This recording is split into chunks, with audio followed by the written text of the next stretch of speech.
گہن کی نماز اس وقت پڑھیں جب آفتاب گہن ہو، گہن چھوٹنے کے بعد نہیں، اور گہن چھوٹنا شروع ہو گیا ہو مگر ابھی باقی ہے، اس وقت بھی شروع کر سکتے ہیں۔ اور گہن کی حالت میں اس پر جو ہے ابر یعنی بادل آ جائے جب بھی نماز پڑھیں۔ یہ مسئلہ جوہرۃ النجرہ ہے، یہ عربی کتاب ہے، شاید اس کا اردو ترجمہ ہو چکا ہو لیکن میرے پاس جو ہے وہ عربی کی ہے۔ ایسے وقت گہن لگا کہ اس وقت نماز ممنوع ہے تو نماز نہ پڑھیں بلکہ دعا میں مشغول رہیں میرے دوستو، اور اسی حالت میں ڈوب جائے تو دعا ختم کر دیں اور مغرب کی نماز پڑھیں۔ یہ مسئلہ بھی جوہرۃ النجرہ اور فتاوی شامی میں موجود ہے۔ یہ نماز اور نوافل کی طرح 2 رکعت پڑھیں، یعنی ہر رکعت میں 1 رکوع اور 2 سجدے کریں۔ نہ اس میں اذان ہے، نہ اقامت ہے، نہ بلند آواز سے قرات ہے، اور نماز کے بعد دعا کریں یہاں تک کہ آفتاب کھل جائے، اور 2 رکعت سے زیادہ بھی پڑھ سکتے ہیں، خواہ 2 رکعت پر سلام پھیریں یا 4 رکعت پر سلام پھیریں۔ یہ مسئلہ در مختار اور فتاوی شامی میں موجود ہے اور بہار شریعت میں بھی موجود ہے۔ اس میں ہے کہ دعا کریں، دعا کرنی چاہیے جب بھی کوئی آدمی فوت ہو جائے۔ داؤد شریف میں موجود ہے حدیث ابو داؤد میں کہ ابو سلمہ فوت ہو گئے تو ام سلمہ میرے مصطفیٰ صلی اللہ علیہ وسلم کے پاس گئی، وہ آئے تو آپ نے دعا فرمائی، کتاب الجنائز ابو داؤد شریف میں موجود ہے، یا اللہ ابو سلمہ کی قبر نور کر، کشادہ کر، اور اس کی مغفرت فرما، صغیرہ کبیرہ گناہ معاف فرما۔ یہ تمام دعائیں جو ہے دعا اس میں موجود ہے۔ میت سامنے ہے، میرا مصطفیٰ صلی اللہ علیہ وسلم دعا فرما رہا ہے، تو ثابت کیا ہوا کہ اگر میت سامنے ہے تو دعا کر سکتے ہیں۔ تو پھر اگر کوئی انکار کرے تو اس کی اپنی مرضی، لیکن ابو داؤد شریف کتاب الجنائز اٹھا کر دیکھ کے اس میں موجود ہے۔ میرے دوستو، دعا ہر وقت نماز کے بعد ہر وقت دعا منگنی چاہیے، دعا کا کوئی وقت مقرر نہیں ہے۔ فادونی استجب لکم، اللہ تبارک و تعالیٰ نے ادعونی فاستجب لکم کہ تم دعا مانگو میں قبول کروں گا، وقت کوئی مقرر نہیں ہے۔ اب میں آپ کو آگے کا مسئلہ عرض کرتا ہوں۔ اگر لوگ جمع نہ ہوئے تو لفظوں سے پکاریں الصلاۃ جامعۃ، یہ مسئلہ در مختار نے لکھا ہے۔ افضل یہ ہے کہ عیدگاہ یا جامع مسجد میں اس کی جماعت قائم کی جائے، اور اگر دوسری جگہ قائم کریں جب بھی حرج نہیں ہے۔ یہ مسئلہ فتاوی عالمگیری اور جو ہے بہار شریعت میں موجود ہے، جو میں نے مسئلہ عرض کیا ہے۔ افضل یہ ہے کہ عیدگاہ یا جامع مسجد میں اس کی جماعت قائم کی جائے، اگر دوسری جگہ قائم کریں جب بھی حرج نہیں ہے۔ مسئلہ فتاوی عالمگیری اور بہار شریعت میں موجود ہے۔ اگر یاد ہو تو سورہ بقرہ جو ہے اور آل عمران کی مثل بڑی بڑی صورتیں پڑھیں، اور اگر رکوع و سجود میں بھی طول دیں اور بعد نماز دعا میں مشغول رہیں یہاں تک کہ پورا آفتاب کھل جائے۔ اور یہ بھی جائز ہے کہ نمازی نماز میں تخفیف کریں اور دعا میں طول، خواہ امام قبلہ جو ہے دعا کرے یا مقتدیوں کی طرف منہ کر کے کھڑا ہو کر۔ اور یہ بھی جائز ہے کہ نماز میں تخفیف کریں اور دعا میں جس طرح میں نے عرض کیا طول لمبی کریں دعا کو، اور خواہ امام قبلہ رو دعا کرے یا مقتدیوں کی طرف منہ کر کے کھڑا ہو کر۔ اور یہ بہتر ہے کہ اور سب مقتدی آمین کہیں، اگر دعا کے وقت جو ہے عصا یا کمان پر ٹیک لگا کر کھڑا ہو تو یہ بھی اچھا ہے، بہتر ہے۔ دعا کے لیے منبر پر جو ہے نہ جائے۔ سورج گہن اور جنازہ کا اجتماع ہو تو پہلے جنازہ پڑھے۔ پھر اس مسئلے کو یاد رکھیں کہ اگر سورج گہن ہو جاتا ہے اور نماز جنازہ بھی آ جاتا ہے تو اس کا اجتماع جو ہے لوگ اکٹھے ہو جاتے ہیں، تو پہلے نماز جنازہ پڑھے اور بعد میں جو ہے سورج گہن کی نماز پڑھے۔ یہ مسئلہ جوہرۃ النجرہ اور جوہرۃ النجرہ کے علاوہ بہار شریعت میں بھی موجود ہے۔ چاند گہن کی نماز میں جماعت نہیں، امام موجود ہو یا نہ ہو بہرحال تنا پڑھے۔ یہ مسئلہ در مختار میں موجود ہے۔ امام کے علاوہ 2-3 آدمی جماعت کر سکتے ہیں، نیز آندھی آئے یا دن میں سخت تاریکی چھا جائے یا رات میں خوفناک روشنی ہو یا لگاتار کثرت سے بارش برس رہی ہو، مینہ برسے یا کثرت اولے پڑیں، اہن پڑے، یا آسمان سرخ ہو جائے یا بجلیاں کریں یا بے کثرت جو ہے تارے ٹوٹیں یا طاعون وغیرہ یا جو ہے وبا پھیلے یا زلزلے آئیں یا پھر جو ہے دشمن کا خوف ہو یا اور کوئی دہشت جو ہے ناک امر پایا جائے، تو ان سب کے لیے 2 رکعت نماز مستحب ہے۔ یہ مسئلہ عالمگیری اور در مختار اور بہار شریعت میں موجود ہے، تو وہ انہوں نے لکھا ہے کہ اس پر عمل کریں۔ میرے دوستو، چند حدیثیں جن میں آندھی وغیرہ کا ذکر ہے، اس موقع پر میں عرض کروں تو مناسب جو ہے معلوم ہوتا ہے کہ مسلمان جو ہے ان پر عمل کریں اور میرے حق میں بھی دعا کریں۔ ام المومنین صدیقہ رضی اللہ تعالیٰ عنہ سے صحیح بخاری اور صحیح مسلم وغیرہ میں حدیث موجود ہے، فرماتی ہے کہ جب تیز ہوا چلتی تو رسول اللہ صلی اللہ علیہ وآلہ وسلم جب تیز آندھی چلتی تو رسول اللہ صلی اللہ علیہ وآلہ وسلم یہ دعا پڑھتے تھے۔ تو یہ دعا جو میں عرض کر رہا ہوں یہ بخاری میں بھی موجود ہے اور مسلم میں بھی موجود ہے، بی بی عائشہ صدیقہ اس کی راوی ہیں۔ اللہم انی اسالک خیرہا و خیر ما فیہا و خیر ما ارسلت بہ و اعوذ بک من شرہا و شر ما فیہا و شر ما ارسلت بہ۔ اس کا ترجمہ میں عرض کر دیتا ہوں۔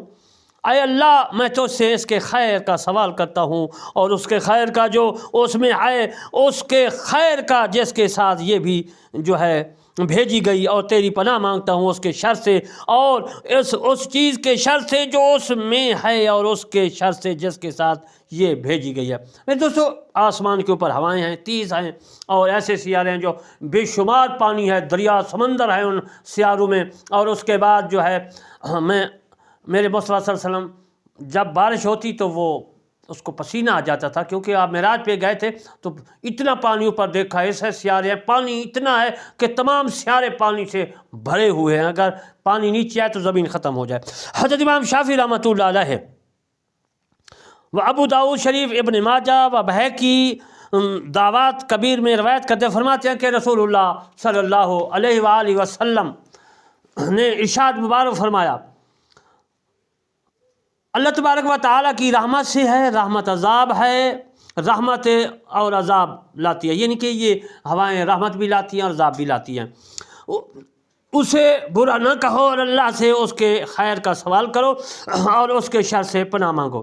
ترمذی میں حدیث موجود ہے کہ عبداللہ بن عباس رضی اللہ تعالیٰ عنہ سے مروی ہے کہ ایک شخص نے رسول اللہ صلی اللہ علیہ وسلم کے سامنے ہوا پر لعنت بھیجی، فرمایا ہوا پر لعنت نہ بھیجو، کہ وہ مامور ہے اور جو شخص کسی شے پر لعنت بھیجے اور وہ لعنت کا مستحق نہ ہو تو وہ لعنت اس کے بھیجنے والے پر لوٹ آتی ہے۔ ابو داؤد شریف میں، نسائی میں، ابن ماجہ میں حضرت امام شافعی رحمۃ اللہ علیہ نے ام المومنین بی بی عائشہ صدیقہ رضی اللہ تعالیٰ عنہ سے روایت کیا، فرماتے ہیں کہ جب آسمان پر ابر بادل آتا تو حضور کلام ترک فرما دیتے اور اس کی طرف متوجہ ہو کر یہ دعا پڑھتے، اللہم انی اعوذ بک من شر ما فیہ۔ اگر کھول جاتا تو پھر حمد کرتے اور برستا تو یہ دعا پڑھتے، اللہم سقیانن فیہا، اے اللہ میں تیری پناہ مانگتا ہوں اس چیز کے شر سے جو اس میں ہے، اے اللہ پانی برسا جو نفع پہنچائے، نافعات۔ امام احمد، ترمذی، عبداللہ بن عمر رضی اللہ تعالیٰ عنہ سے روایت ہے، رسول صلی اللہ علیہ وسلم، امام احمد، ترمذی، عبداللہ بن عمر رضی اللہ تعالیٰ عنہ سے روایت کرتے فرماتے ہیں کہ رسول اللہ صلی اللہ علیہ وسلم جب بادل کی گرج اور بجلی کی کڑک سنتے تو یہ کہتے، اللہم لا تقتلنا بغضبک ولا تہلکنا بعذابک وعافنا قبل ذلک۔ اے اللہ اپنے غضب سے تو ہم کو قتل نہ کر اور اپنے عذاب سے ہم کو ہلاک نہ کر اور اس سے قبل ہم کو عافیت میں رکھ۔ اور ایک حدیث میں ہے کہ امام مالک نے عبداللہ بن زبیر رضی اللہ تعالیٰ عنہ سے روایت کیا کہ رسول اللہ صلی اللہ علیہ وسلم جب بادل کی آواز سنتے تو کلام ترک فرما دیتے اور کہتے، سبحان الذی یسبح الرعد بحمد والملائکۃ من خیفت ان اللہ علی کل شیء قدیر۔ پاک ہے وہ کہ حمد کے ساتھ رعد اس کی تسبیح کرتا ہے، فرشتے اس کے خوف سے، بے شک اللہ تبارک و تعالی ہر چیز پر قادر ہے۔ فرماتے ہیں کہ جب بادل گرج سنو تو اللہ کی تسبیح و تکبیر جو ہے نہ کہو۔ حدیث، جب بادل کی گرج چمک کڑک سنو تو اللہ کی تسبیح کرو، تکبیر نہ کہو۔ وما علینا الا البلاغ المبین۔